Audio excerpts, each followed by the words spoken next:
আসসালামু আলাইকুম, কেমন আছেন বন্ধুরা? আশা করি নিশ্চয়ই ভালো আছেন। তো বন্ধুরা, আজকে আপনাদের মাঝে হাজির হলাম গরুর বুড়ি আর আখ নিয়ে। তো বন্ধুরা, যে যেখান থেকে এই মুহূর্তে জিও রান্নাঘর চ্যানেলটি দেখছেন সবাইকে স্বাগতম আর অসংখ্য ধন্যবাদ। তো বন্ধুরা, দেখতে থাকুন আজকে একটা দারুণ রেসিপি। আপনারা অবশ্যই এই রেসিপিটা বাড়িতে রান্না করে খাবেন। তো বন্ধুরা, প্লিজ প্লিজ দয়া করে আপনারা যে রান্নাঘর চ্যানেলটি আপনাদের প্রিয়জনের কাছে শেয়ার করে পৌঁছে দেন আর দেখার সুযোগ করে দেন। তো বন্ধুরা, দেখুন আমি কি সুন্দরভাবে এগুলা ধুয়ে নিয়েছি, এখন ভালোভাবে পরিষ্কার করে কাটবো।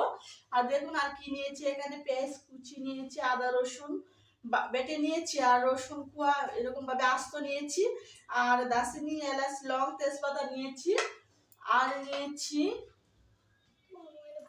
আলুটা আমি পিউ করে কেটে নিয়েছি। আমি এই বুড়ি ভাজির মধ্যে আলুটা দিয়ে ভাজবো। তো বন্ধুরা, দেখতে থাকুন আমি কিভাবে আজকে বুড়িটা কাটবো আর রান্না করব। তো বুড়িটা আমি দেখুন আমি পরিষ্কার করে নিচ্ছি, আপনারা এভাবে বুড়িটা সিদ্ধ। তো বন্ধুরা, অবশ্যই আপনারা গরুর গুড় এরকম ভাবে সুন্দর করে ভালোভাবে পরিষ্কার করে বাজি করে খেতে পারেন। অনেক অসাধারণ একটা টেস্ট, খুবই একটা মজাদার রেসিপি, খুব দুর্দান্ত একটা মজাদার ওই রেসিপিটা। দেখুন আমি ছোট করে কেটে নিচ্ছি, একেবারে পিউ করে। তো এটা আমি আজকে ভাজি করব আর আপনাদের মাঝে প্রেজেন্ট করব। তো দেখতে থাকুন আজকের রান্নাটা। তো বন্ধুরা, দেখুন আমি আজটা কেটে নিয়েছি, অনেক সুন্দর করে কেটে নিয়েছি, ছোট করে কেটে নিয়েছি। আপনারা অবশ্যই ভাবে কেটে নেবেন। তো এখন আমি ধুয়ে পরিষ্কার করে রান্না করব। তো বন্ধুরা, কড়াইটি আমি বসিয়ে নিয়েছি, গরম হয়ে গেছে। এখন আমি দিয়ে দিচ্ছি তেল, আর এখন দিয়ে দিচ্ছি তেজপাতা দারচিনি এলাচ লং, আর এখন দিয়ে দিচ্ছি পেঁয়াজ কুচি। আমি পেঁয়াজটা লাল করে ভেজে নিচ্ছি। তো বন্ধুরা, দেখুন আমি আজকে এখানে বাটা কোনো পেঁয়াজ ইউজ করব না, এখানে আমি পেঁয়াজ কুচি ব্যবহার করব। আর বন্ধুরা, আমি আপনাদেরকে আগেই সব উপকরণগুলা দেখিয়ে নিয়েছি। আমি আজকে বুড়ি ভাজির মধ্যে কি কি দিব। দিয়ে দিচ্ছি স্বাদ মতো লবণ, দিয়ে দিচ্ছি 1 চামচ ধনিয়ার গুঁড়া, 1 চামচ হলুদের গুঁড়া, আমি চামচটা ভরে নিয়েছি, হলুদটা একটু বেশি দিব। আর দিয়ে দিচ্ছি এখানে লাল মরিচের গুঁড়া 1 চামচ, আরও দিয়ে দিব আধা চামচ, আর দিয়ে দিচ্ছি এখানে 1 চামচ জিরার গুঁড়া, আরও আমি আধা চামচ দিয়ে দিচ্ছি। এখানে আমি 1.5 চামচ জিরার গুঁড়া দিয়ে দিচ্ছি। আর আমি পেঁয়াজটা বেশি ভাজবো না।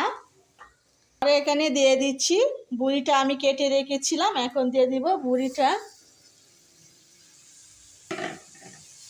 তো সব কিছু দিয়ে আমি অ্যাড করে নিচ্ছি। দেখুন ওইটা একেবারে আমি লাল করে ভেজে নিব, ওইটার মধ্যে আমি ঝুল দিব না। এই রেসিপিটা এতটাই মজাদার, যেটা আপনারা না খেলে বুঝতে পারবেন না। অবশ্যই এইভাবে আমার মতন আপনারা ট্রাই করবেন। এটা একটা দুর্দান্ত মজাদার, খুবই একটা ডিফারেন্ট রেসিপি। আপনারা অবশ্যই এইভাবে বাড়িতে একবার হলেও ট্রাই করবেন। আর দেখতে থাকুন আজকের স্পেশাল রেসিপিটা খেতে কেমন হবে। আর দিয়ে দিচ্ছি এখানে 2 চামচ পেঁয়াজ রসুন আদা আর রসুন বাটা, এখানে প্রায় 2.5 চামচের মতো। আমি এই রেসিপিটা ঢেকে দিব না, ঢাকা ছাড়াই আমি এটা ভেজে নিব, প্রায় 20 মিনিট ধরে ভেজে নিব। এটা খুবই সহজে আপনারা এই রেসিপিটা রান্না করতে পারেন, যেমন সহজ তার চেয়ে দুর্দান্ত, অনেক মজাদার রেসিপিটা। আর আপনারা একটা কাজ করবেন, আর পেঁয়াজটা যখন দিবেন পেঁয়াজটা বেশি ভাজবেন না, পেঁয়াজটা হালকা ভেজে আপনি বুড়িটা দিতে পারেন, তারপর একসাথে ভালোভাবে ভেজে নেবেন, একেবারে লাল লাল করে মচমচা করে, খেতে অনেক দারুণ হয়। আমি এভাবেই আজকে রেসিপিটা ভাজবো। আর এখন দিয়ে দিচ্ছি আলুটা, আমি কেটে রেখেছিলাম পিউ করে, আলুটা একসাথেও ভেজে নিব বুড়িটার সাথে। আপনারা চাইলে আলু দিতেও পারেন, না চাইলে আলু নাও দিতে পারেন, আলুটা দিলে অনেক মজা হয়। আর এখানে আমি পানি ইউজ করব না, পানি ছাড়া এটা আমি ভেজে নিব। তো বন্ধুরা, মাঝে মাঝে আমি রেসিপিটা একটু নাড়ায় ছাড়াইয়া দিব। আর যদি নাড়াচাড়া না করেন কড়াইয়ের মুড়ে লেগে যেতে পারে, পুড়ে যেতে পারে। পুড়ে গেলে কালারটা, ফ্লেভারটা ভালো আসবে না, খেতেও স্বাদ লাগবে না। এই জন্য আমি একটু পরে পরে নাড়াচাড়া করে দিচ্ছি। তো বন্ধুরা, এইভাবে আপনারা একেবারে কম হিটে, মিডিয়াম হিটে বা মিডিয়াম থেকে আরেকটু স্লো আগুনটা দিয়ে দিবেন, দিয়ে নাড়াচাড়া করে ভেজে নেবেন। এটা আমি মচমচা করে ভেজে নিব। তো বন্ধুরা, এখন আমি দিয়ে দিচ্ছি রসুন কোয়া। রসুন, এটা দেশি রসুনের কোয়া, আস্ত দিব। ওই কোয়াটা খেতে অনেক ভালো লাগে, এই জন্য আমি আস্ত দিয়ে দিচ্ছি। তো বন্ধুরা, আপনারাও এভাবে দিবেন, দেখবেন অসাধারণ একটা টেস্ট হয়। দেখুন কালারটা আস্তে আস্তে চেঞ্জ হয়ে যাচ্ছে, কালারটা খুবই কড়াভাবে আসছে। দেখুন কালারটা কত সুন্দর, ফ্লেভারটা অনেক দারুণ এসেছে।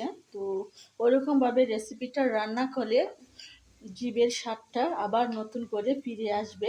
এভাবে রান্নাটা নিমিষেই 1 প্লেট ভাত শেষ হয়ে যাবে এই রেসিপিটা দেখলে। আর আপনারা ইচ্ছা করলে এই রেসিপিটা দিয়ে রুটি, পরোটা অথবা ভাতের সাথে পরিবেশন করতে পারেন। এটা একটা দুর্দান্ত রেসিপি। আর দিয়ে দিচ্ছি ঘরে বানানো গরম মশলাটা আমি দিয়ে দিব, কারণ রেসিপিটা হয়ে গেছে। এখনই আমি কড়াই থেকে নামিয়ে নিব। তো বন্ধুরা, হয়ে গেছে আমার আজকের রেসিপি বুড়ি বাজি। তো দেখুন বন্ধুরা, আপনারা মনে রাখবেন এই বুড়িটা যত বাজবেন ততই মজা। আর বিশেষ করে এটা হচ্ছে বাজার মধ্যেই মজা। তো এখন আমি চুলাটা অফ করে দিচ্ছি আর আপনাদেরকে পরিবেশন করে দেখাচ্ছি। তো বন্ধুরা, আমার রেসিপিটা হয়ে গেছে। তো বন্ধুরা দেখুন, এখন আমি বাটির মধ্যে নিয়ে নিচ্ছি। দেখুন কালারটা কত সুন্দর এসেছে, দেখি ক্ষুধা লেগে গেছে, মন চাচ্ছে এখনই খেয়ে নিই। তো বন্ধুরা, প্লিজ প্লিজ দয়া করে আপনারা অবশ্যই জুড়ে রান্নাঘর চ্যানেলটিকে সাবস্ক্রাইব করবেন। আর প্লিজ প্লিজ আপনারা আমাদের পাশে দাঁড়ান, আপনাদের ছাড়া কোনো কিছু সম্ভব না। আর ভালো থাকবেন, সুস্থ থাকবেন, পরিবারের সবাইকে ভালো রাখবেন। আর দেখা হচ্ছে নেক্সট ভিডিওতে। তো দেখুন, আল্লাহ হাফেজ, বাবাই।